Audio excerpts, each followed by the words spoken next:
Mochila, yo soy integrante de la Oficina Especial de Apoyo de la Defensoría del Pueblo y hoy pues terminamos la capacitación que se ha venido realizando sobre el sistema penal acusatorio. Ustedes vieron ayer hasta lo que es el interrogatorio y contrainterrogatorio, ¿cierto? Entonces hoy vamos a ver las interpelaciones o las objeciones que se pueden presentar en el, tanto en el interrogatorio como en el contrainterrogatorio. Ayer hablarían de que hay unas preguntas que no se pueden realizar, que están prohibidas, que se consideran ilegales o que se consideran que van en contra de la técnica que tiene el interrogatorio como tal o el contrainterrogatorio. Esas preguntas o cuándo se hacen las objeciones. Las objeciones se hacen o la finalidad de las objeciones es oponerse a determinadas clases de preguntas que se realicen al testigo. Cuando el señor testigo está sentado ahí, ¿cierto?, frente al juez, que se le está haciendo las preguntas por parte de la parte de quien solicitó ese interrogatorio, es lo que conocemos como interrogatorio directo, ¿cierto? Hay unas preguntas que no puede hacer esa parte. ¿Cuáles son? La pregunta capciosa, la pregunta irrelevante, la sugestiva, conclusiva, cuando solicita una opinión o las preguntas confusas. Nosotros vemos en la práctica que en muchas ocasiones se pierde la dirección del testimonio. ¿Por qué se pierde? Porque empieza a caerse en esa clase de preguntas. Cuando hablamos de una pregunta capciosa, ¿qué nos lleva a evocar una...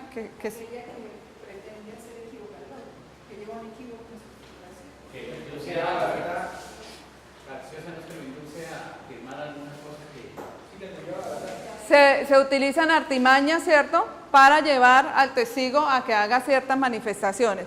Ahorita es que le pedí de favor a una compañera de ustedes que me tomara una fotocopia y ahí les voy a dejar para que le tomen de igual manera copia a ustedes. Ahí vienen las clases de preguntas y vienen clasificadas para que pues tengan ahí como una ayuda y puedan entender mejor el tema. ¿Sí? Entonces la capciosa se usa con artimañas o engaños, ¿cierto? Y se busca inducir al testigo a que haga ciertas manifestaciones.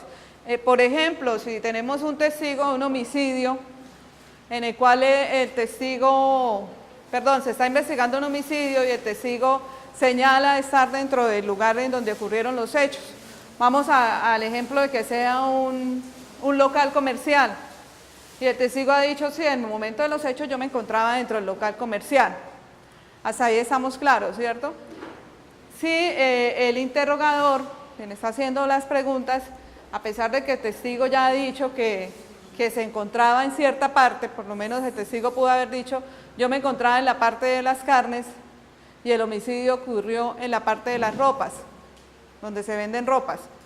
Y el interrogador le pregunta, al momento en que ocurrieron los hechos, usted observó a la persona que cometió el hecho y se dio cuenta que llevaba un pantalón azul. Vemos que es una pregunta capciosa, ¿cierto? A pesar de que el testigo ya contestado ha dicho, yo no me encontraba donde ocurrieron los hechos, yo me encontraba en la parte de carne. Miren la pregunta en la forma que se le hace.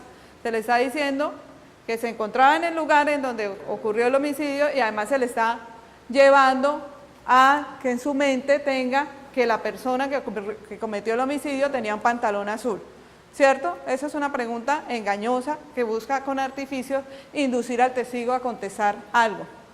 Una pregunta irrelevante o inconducente, como su nombre lo dice, no tendría nada que ver con el objeto de la investigación. Si tenemos el testigo ahí sentado y le decimos, ¿tiene mucho frío? ¿Será que tiene que ver con el objeto de la investigación? No tendría nada que ver, ¿cierto? Sería una pregunta irrelevante y no conduciría a nada. La pregunta sugestiva en el interrogatorio, cuando se le sugiere la respuesta al testigo. ¿Cierto que usted quiere mucho a tal persona? Por lo menos en los casos que está declarando un familiar. ¿Verdad que usted quiere mucho a su esposo, o a su mamá, o a su hijo, y estaría dispuesto a hacer lo que sea por él? Ahí vemos que le está sugiriendo, ¿cierto?, la pregunta. Pregunta conclusiva, la respuesta, perdón. Pregunta conclusiva, cuando se lleva al testigo a que concluya algo y él no está en capacidad de realizar llegar a esa clase de conclusiones.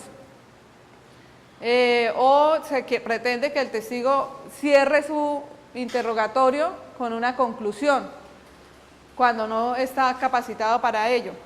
Muchas veces se da que se lleva al testigo y se le pierde el rumbo. Entonces se le pregunta al testigo, vamos al caso del homicidio. De acuerdo a lo que usted vio, puede señalar, puede concluirnos quien cometió el hecho fue el que tenía el pantalón azul, ¿cierto? Miren ustedes que es una conducta, una pregunta conclusiva. Se busca que él haga esa manifestación. Y cuando se solicita una opinión a un testigo no calificado, ustedes verían que hay testigos que son directos, es decir, que tienen conocimiento directo de los hechos, y hay unos testigos expertos. Esos testigos son los peritos, también están los testigos que son los investigadores, los que realizan las labores para determinar si se cometió la conducta, para determinar quién o no la cometió. Entonces miren que hay esa clasificación de testigos. Los testigos presenciales pueden ser cualquier persona, puedo ser yo, puede ser cualquiera de ustedes que hayamos presenciado un hecho, que tengamos relación directa con la observación de la comisión de esa conducta. Pero no podrían calificarnos como testigos expertos. Diferente es si ya nos llevaran con ocasión de la profesión que tuviéramos cada uno. Ahí sí estaríamos en capacidad de dar una opinión. Pero si al testigo se le hace una pregunta, por lo menos usted puede establecer que el disparo que se realizó fue a 5 metros y que por eso entró por la parte lateral izquierda y salió por la parte derecha. Esa sería una pregunta que solicita una opinión a alguien que no sería experto, ¿cierto? Hasta ahí comprendemos. Una pregunta confusa, ambigua y vaga, es decir, una pregunta que no la entiende ni siquiera el que lo está preguntando. Entonces esas preguntas son prohibidas y son las que se pueden objetar. Esas son las finalidades de las objeciones, evitar que se hagan esas clases de preguntas. También se pueden objetar respuestas. En la práctica vemos que hay testigos que se nos pierden y se les hace una pregunta, desde que se les está preguntando, ¿conoce usted a fulanito de tal? Sí, imagínese que el día de los hechos pasó esta situación, y empiezan. Ahí se puede objetar porque el testigo no está contestando lo que se le está preguntando, sino que se está yendo por otras ramificaciones.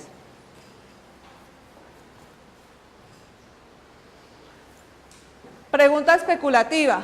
La pregunta especulativa es la que lleva a especular, ¿cierto?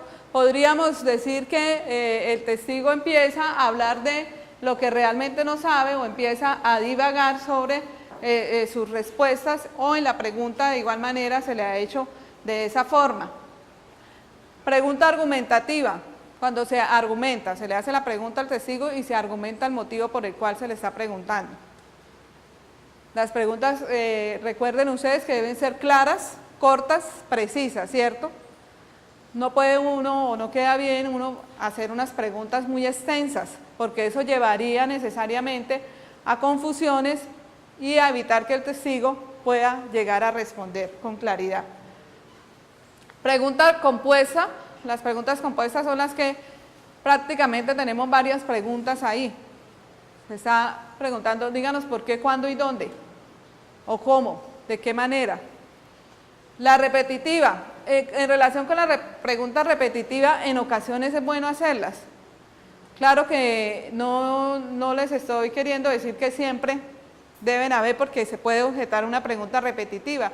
Cuando se empieza a insistir y a insistir en lo mismo, entonces ya pues tanto el testigo ya ha contestado y es de un desgaste que el testigo tenga que volver a decir lo mismo. O le van a decir que ya la contestó. Precisamente la objeción sería esa, objeción porque es una pregunta repetitiva y lleva al testigo a manifestar lo mismo. ¿Qué es lo que sucede?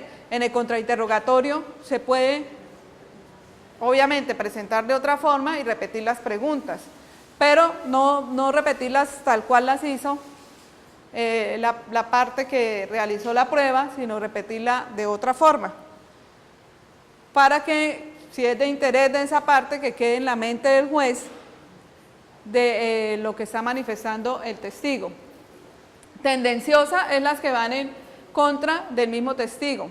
Es decir, se quiere atacar el testigo de una manera. Se quiere atacar al testigo de una manera que le agravie, a él mismo en su ¿qué? Nos asustó, pensamos que habían llegado acá los del paro. ¿Cierto? ¿Se le nota? Pero sí, se puso rojo. Se puso colorado.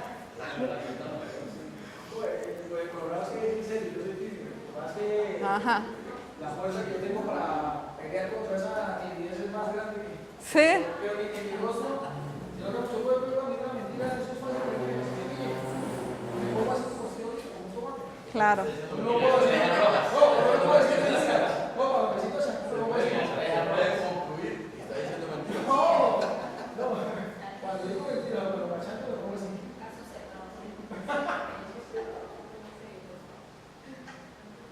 Sí, nos puso nerviosos, ya hasta me perdí.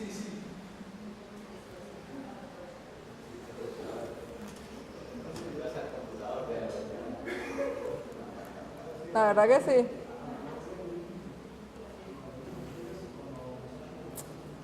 Ay, coño. Con esto.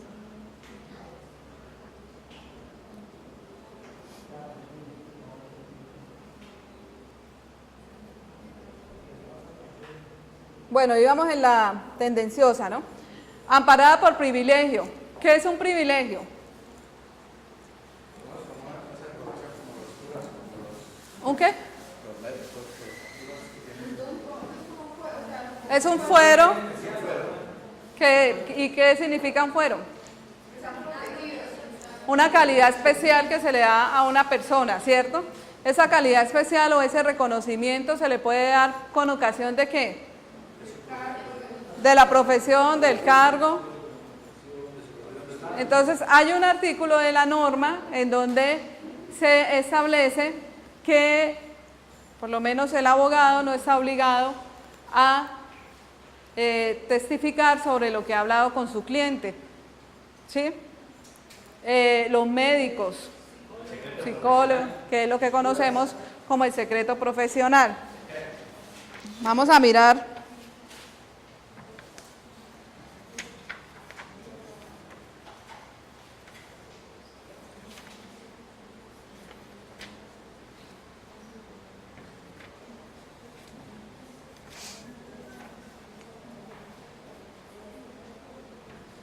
El 385 del Código de Procedimiento Penal de la Ley 906.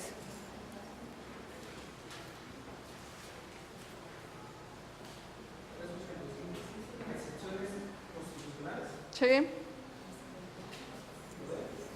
Sí, leámoslo. Artículo 395. Nadie podrá ser obligado a declarar contra sí mismo o contra su culpa. Compañera o compañera permanente o pariente dentro del 4 grado de consanguinidad o civil o circunstancia de la actividad. El juez informará sobre estas excepciones a cualquier persona que vaya a rendir testimonio, quien podrá renunciar a ese derecho. Son casos de excepción al deber de declarar las declaraciones de abogado con su cliente, médico con paciente, psiquiatra, psicólogo o terapista con el paciente, trabajador social con el entrevistado, clérigo con el feligres, contador público con el cliente, periodista con su fuente, investigador con el informante. Entonces vemos que ahí se da lo que conocemos el secreto profesional, ¿cierto? No puede obligarse, por lo menos al terapeuta, en el evento que se lleve al juicio oral, que se lleve como testigo, no podría obligarse a que haga manifestaciones que se enteró de su paciente con ocasión de la terapia que le está realizando. No sé, ¿ustedes ayer analizaron este artículo del 393? De las excepciones. Bueno, entonces les tengo una preguntita.